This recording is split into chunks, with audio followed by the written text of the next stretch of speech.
Кіть 25 октября 1944 года радянська армія освободила часть Чехословакії і місто Ужгород, то як нині Україна празднує освобождення України 25 октября, коли в цей час Ужгород ніякого отношення не мав до радянської України? Цю дату не празднували в Україні спочатку після війни.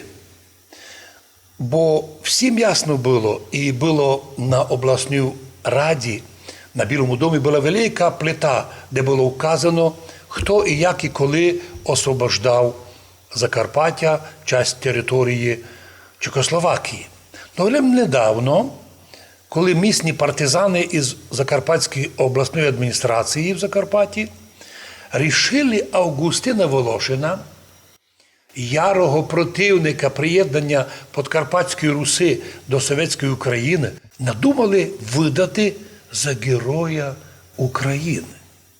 В Києві цього не розуміють, історії не знають, і в адміністрації президента, не пам'ятаю, кажеться, у Ющенка, рішили і дату визволення перекласти на 25 жовтня, що, як видимо, не відповідає дійсності.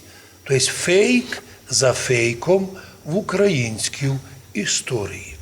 Напоминаємо, дійсно, 25 октября, жовтня, Совєтська армія освободила Подкарпатську Русь як автономну часть Федеративної Чехословакії. А потому 25 жовтня аж ніяк не може бути всеукраїнським державним праздником. Хоча ми, жителі Закарпаття, не робимо з того проблему. Ну, хотять, пожалуйста, но правда потребує уточнення. Вот почему ми хочемо завжди казати, ми, жителі Закарпаття, русини, більшість із нас православних, ми так хочемо зробити все ради мира, ради согласия. А з Києва, котрий історії не знає ні України, ні тим більше Закарпаття, особливо державні чиновники, от купуються на такі фейки на 25 жовтня і на 2.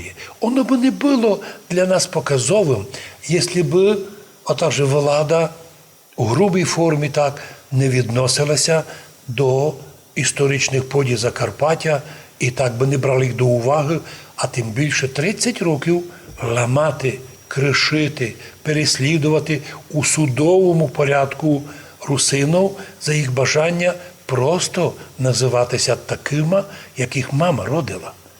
Тому що, повторюємося для всіх спеціалістів і не спеціалістів, питання національності рішає не Мін'юст, не відділ національності є такий, там десь у Києві, а мама. Мама рішає, мама називає твою національність. І ми, русини, народжені русинськими мамами. Слава русинським мамам і донині. І позор великий тим, котрі, уви, не знають поважати право мами. Право мами назвати дитину по національності, яка дійсно являється для неї в той момент. Якщо хтось із нинішніх русинов уже накручений і хоче не бути русином, а ганьбиться, ну, пожалуйста. Ну, чому ти маєш додівати других? Дай казати, то є дно. Так нам казали і то ті люди, які йшли в секту, то є дно. Ні, і в релігії не одно, і в національності не одно. Кожний має своє. І так, Господи, благослови усіх тих, хто допомагав визволяти Подкарпатську Русь від німецьких захватчиків, точніше від тодішніх мадярських військ. І ми їм даємо честь, і я особисто кожен раз 9 мая йду на молебен, на заупокойну літію служити тим воїнам, котрі прийшли через наш край. Ми знаємо історію, і ми благодарні всім і визволителям, і всім тим, хто приніс нам добро в край. Жалко, що із добром прийшлося нам потерпіти много зла, в тому числі з утратою не лише статуса своєї попередньої республіки у складі Чехословакії, а ще й втратою права даже на свою мову, на культуру, на язик, на національність.